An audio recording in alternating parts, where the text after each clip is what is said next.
Assalamualaikum warahmatullahi wabarakatuh. Kami dari kelompok 10 ingin mempresentasikan tentang politik dan strategi nasional dengan subbab sistem politik di Indonesia dan strategi ketahanan nasional. Kami dari Departemen Bisnis dengan Fakultas Ilmu Administrasi dengan Prodi Perpajakan. Sebelumnya terima kasih kepada teman-teman yang telah hadir dan dosen pengampu mata kuliah Kewarganegaraan, Prof. Dr. Insinyur Komariatus Solihah, AMD, HYP, STMKes, IPU, ASEAN. Selanjutnya kami akan memperkenalkan anggota-anggota kami.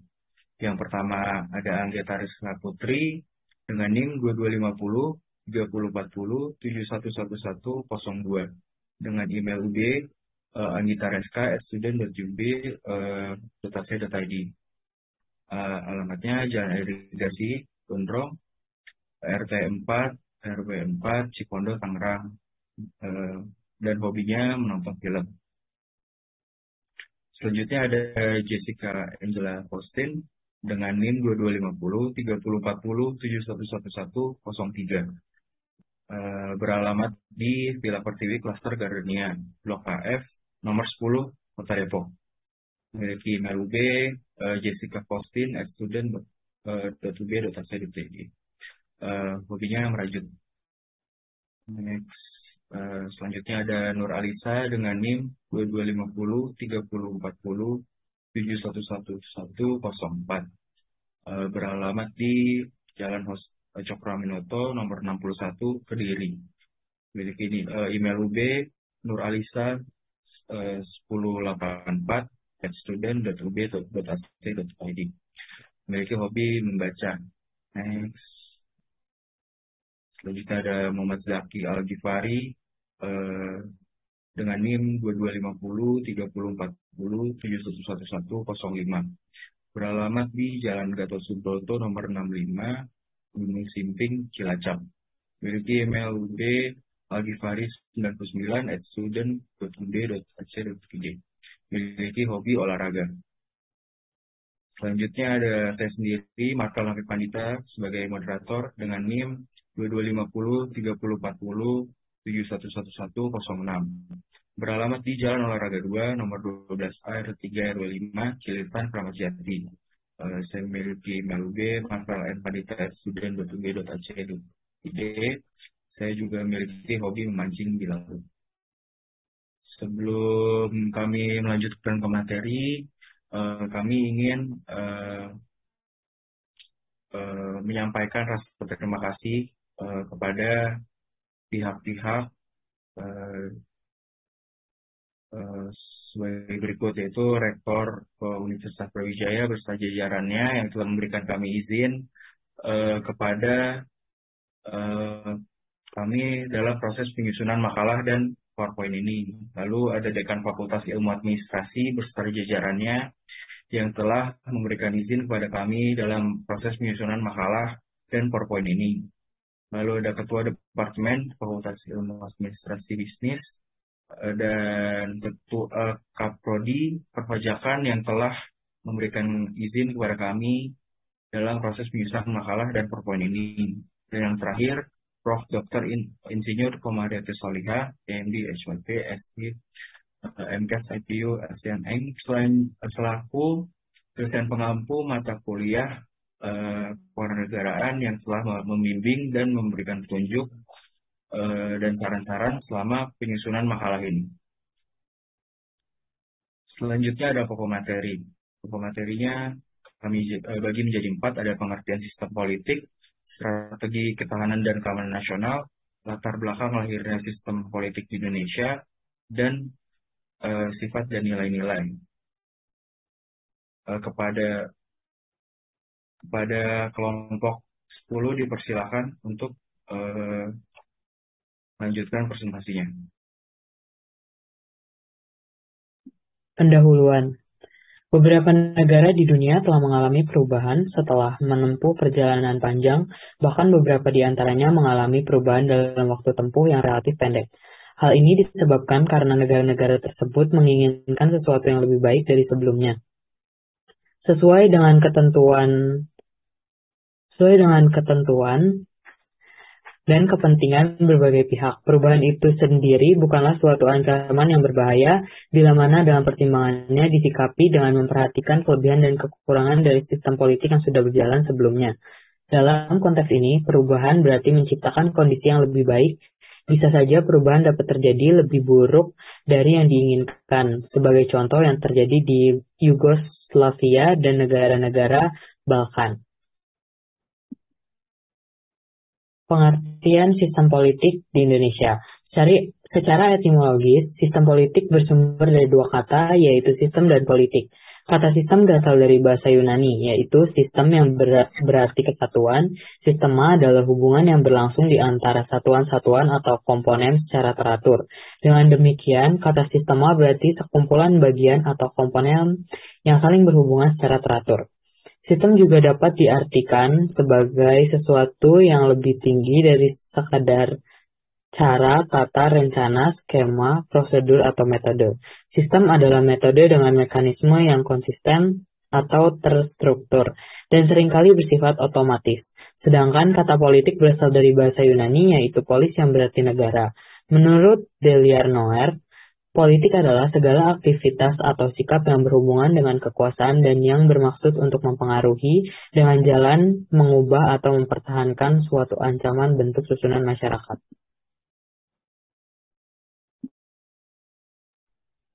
Latar belakang lahirnya sistem politik. Di Indonesia, sistem politik yang pernah berlaku antara lain pada zaman Orde Lama atau sistem parlementer. Di era kepemimpinan Presiden Soekarno pada tahun 1950 sampai dengan 1959 di Indonesia menggunakan UUDS 1950.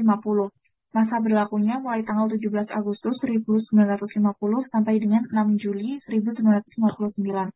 Sistem politik yang berlaku pada masa itu, sebagian rakyat di Indonesia melakukan demo besar-besaran untuk menuntut pembubaran Republik Indonesia Serikat dan menginginkan bentuk negara Indonesia kembali menjadi bentuk negara kesatuan. Pada masa ini, Presiden Soekarno dianggap gagal dalam kepemimpinannya, sehingga pada tanggal 5 Juli 1959, keluarlah dekret Presiden yang menginstruksikan membubarkan konstituante serta mengembalikan Undang-Undang Dasar 1945 sebagai dasar untuk menjunjung kembali nilai-nilai demokrasi.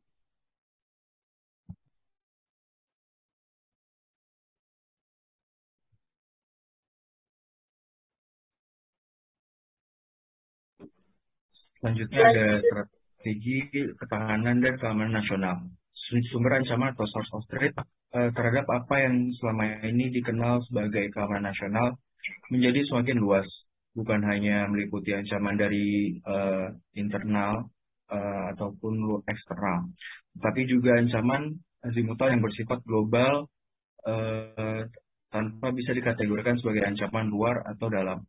Ancaman menjadi semakin majemuk dan tidak semata-mata bisa dibatasi sebagai ancaman militer, ideologi, politik, ekonomi, dan kultural merupakan dimensi yang tetap relevan diperbincangkan. Seperti halnya ancaman militer, ancaman ideologi, atau politik dapat muncul dalam berbagai bentuk suatu negara. Mungkin menghadapi ancaman politik dalam bentuk tekanan tertentu untuk mengubah tujuan atau bentuk dan struktur institusi politiknya. Segenap aparat pemerintah bertanggung jawab untuk keamanan, sedangkan militer bertanggung jawab untuk merumuskan segala sesuatu yang berkaitan dengan operasi dan taktik pertahanan. Bagi sebuah negara kepulauan termasuk Indonesia, melindungi keamanan nasional adalah usaha besar untuk melindungi dan mempertahankan kedaulatan maritim. Berikut sumber daya yang berada di dalamnya.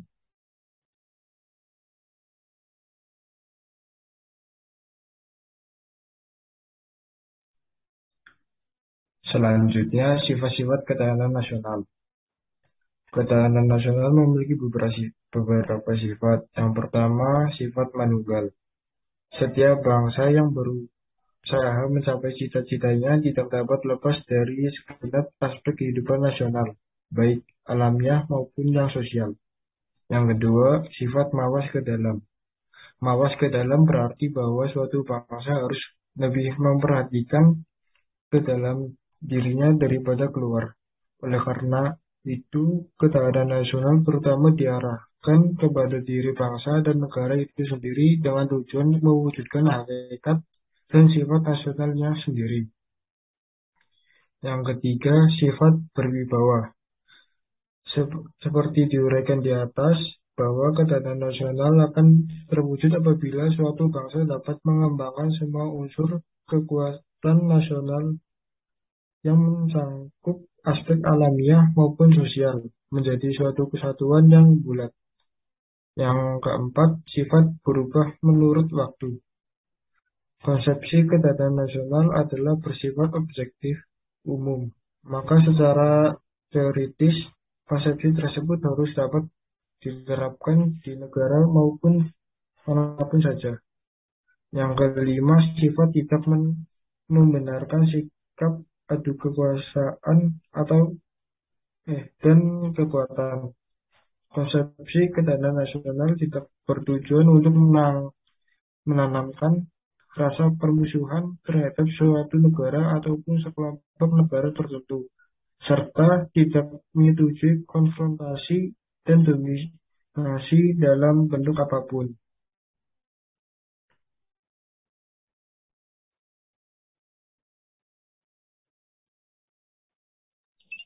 Selanjutnya ada nilai-nilai ketahanan sosial.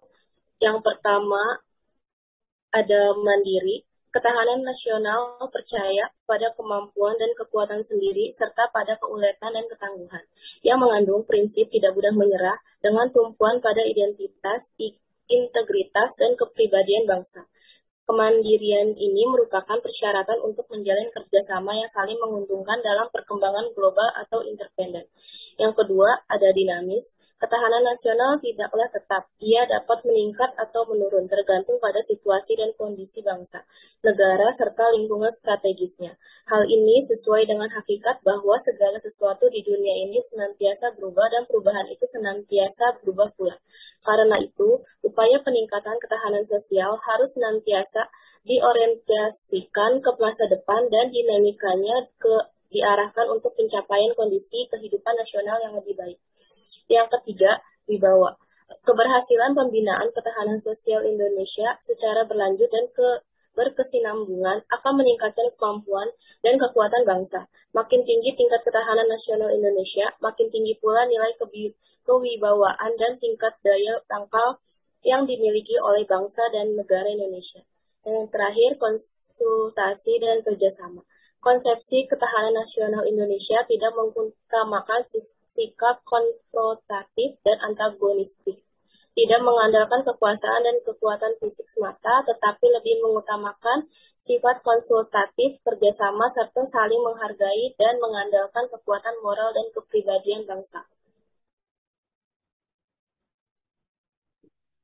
Setelah materi-materi yang telah disampaikan, maka kami dapat menarik kesimpulan. Pertama, dari rangkaian perjalanan sistem pemerintahan Indonesia, jika dikatakan sistem pemerintahan presidensial, Indonesia tidak menganut asas pemisahan kekuasaan. Begitupun juga jika dikatakan sistem parlementer, tidak dapat mekanisme pembagian kekuasaan yang jelas, bahkan cenderung mengadopsi kedua sistem tersebut.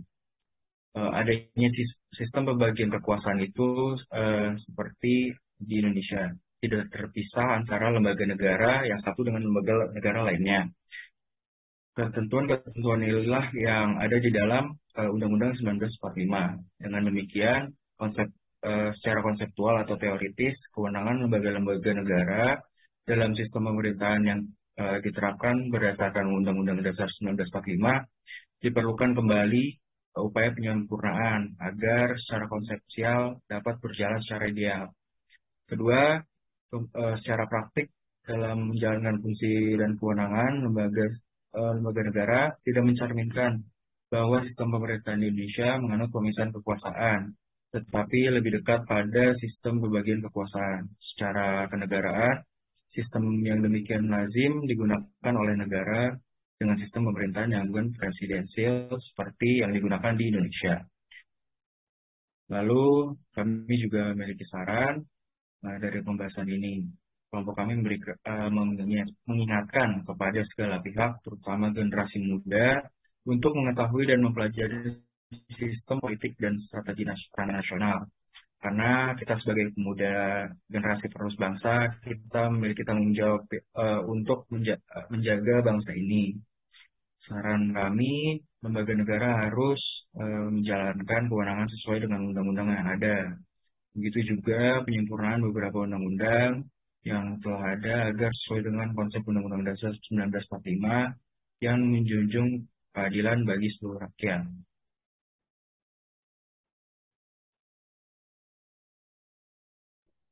Baik, sesi presentasi sudah selesai. Selanjutnya akan dibuka sesi pertanyaan. Silakan kepada audiens untuk bertanya dan raise hand. Oke, silakan Tegar Dwi untuk on mic ya. Terima kasih atas waktunya. Jadi saya mau tanya, belum lama ini kan banyak masyarakat yang mulai tidak percaya kepada polisi atas tragedi pasca pertandingan Arema versus Persebaya di Kanjuruhan kemarin. Apakah ketidakpercayaan masyarakat kepada sebuah instansi politik merupakan sebuah ancaman kepada ketahanan nasional dan berikan solusi atas permasalahan tersebut? Baik, terima kasih. Terima kasih atas pertanyaannya. Kami akan tampung terlebih dahulu. Selanjutnya dipersilakan Dinda Hanifah untuk open mic ya. Terima kasih atas kesempatannya. Saya mau bertanya, pada saat ini ancaman sebuah negara tidak hanya pada ancaman militer, namun seringkali ancaman dalam ekonomi terjadi tanpa disadari oleh masyarakat. Lalu, apa langkah-langkah yang bisa dilakukan dalam mempertahankan suatu negara dari ancaman ekonomi? Terima kasih. Baik, terima kasih atas pertanyaannya. Kelompok kami akan berdiskusi terlebih dahulu.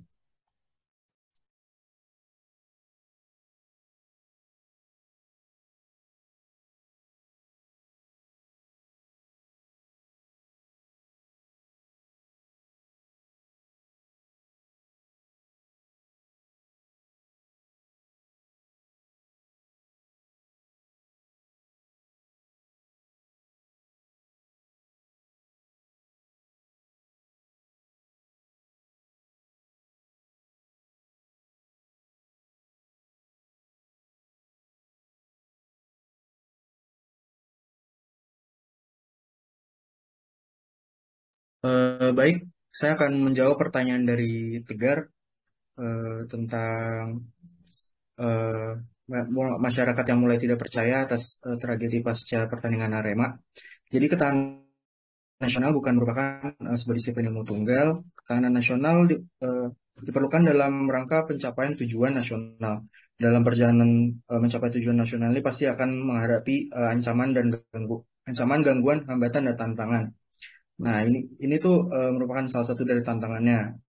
Nah, diharapkan dengan adanya ketahanan nasional dapat mengatasi ancaman, gangguan, hambatan, dan tantangan yang akan datang. Krisis yang menimpa adalah bidang fundamental hukum. Kredibilitas hukum yang banyak yang menurun dapat diamati baik secara fisik maupun psikis. Tanda ketidakpercayaan dan kurang penghormatan masyarakat terhadap hukum. Mungkin ada tambahan dari kelompok 10 untuk jawaban Tegar. Izin menambahkan konsekuensi dari hal tersebut itu ada semakin maraknya bermunculan tindakan-tindakan kekerasan. Demokrasi Indonesia bisa tumbang jika masyarakat cenderung memilih cara kekerasan dalam mengelola konflik. Masyarakat juga harus bisa menahan diri dan mencari keadilan di meja hijau. Percayakan kepada pihak yang berwenang dan juga ikut terus mengingatkan pada masalah tersebut hingga tuntas. Penyelenggara dan pihak pengaman juga harus membenahi diri agar kejadian tersebut tidak terulang lagi. Oke, jadi intinya itu kita harus bersama-sama ya. Jadi jangan menyalahkan suatu pihak manapun tuh harus berbenah diri lah. Oke, untuk pertanyaan selanjutnya dipersilahkan untuk jawab untuk kelompok 10. Baik, terima kasih atas kesempatannya. Saya akan menjawab pertanyaan dari Dinda Hanifah. Langkah-langkah apa yang bisa dilakukan dalam mempertahankan suatu negara dari ancaman ekonomi? Jadi hal yang bisa dilakukan adalah yang pertama penataan kembali kebijakan dan aturan perundangan yang berkaitan dengan keamanan nasional. Kebijakan itu harus berupa dokumen dengan upaya pengkajian ulang secara berkala sesuai dengan perkembangan yang dengan jelas mengidentifikasi ancaman terhadap keamanan nasional dan bagaimana ancaman itu harus dihadapi. Di dalamnya perlu tertuang dengan jelas perkiraan tentang apa yang dimaksud dengan ancaman terhadap keamanan nasional. Pada saat yang sama juga mengenai sumber daya dan strategi yang akan digunakan untuk menghadapinya. Mungkin kelompok sekolah ada yang mau menambahkan? Baik, saya Baik, izin menambahkan jawaban dari Nur Alisa. Misalnya, jika pada ketahanan ekonomi, pemerintahan bisa melakukan upaya memperkuat sektor ekonomi dengan cara mengoptimalkan produk-produk dalam negeri daripada produk luar negeri dan mengembangkan sistem ekonomi untuk memperkuat produk dalam negeri. Mungkin ada yang ingin menambahkan jawabannya. baik, saya akan menambahkan sedikit. Ketika beberapa ancaman ekonomi terhadap suatu negara di atas tengah terjadi, pihak pemerintah bisa melakukan sejumlah pengukuran terlebih dahulu dengan menganalisanya melalui indikator terhadap pertumbuhan ekonomi. Dari situ, solusi hingga strategi untuk mengatasi ancaman ekonomi bisa tepat sasaran dengan menerapkan kebijakan yang baik mulai dari menyediakan lebih banyak lapangan pekerjaan, menekan angka inflasi, dan pemetaan pembangunan infrastruktur, maka kondisi ekonomi suatu negara bisa menjadi lebih stabil. Baik, sekian sesi pertanyaan dari kelompok kami. Semoga jawabannya menjawab. Kurang lebih mohon maaf. Assalamualaikum warahmatullahi wabarakatuh. Waalaikumsalam. Wabarakatuh. Waalaikumsalam warahmatullahi wabarakatuh.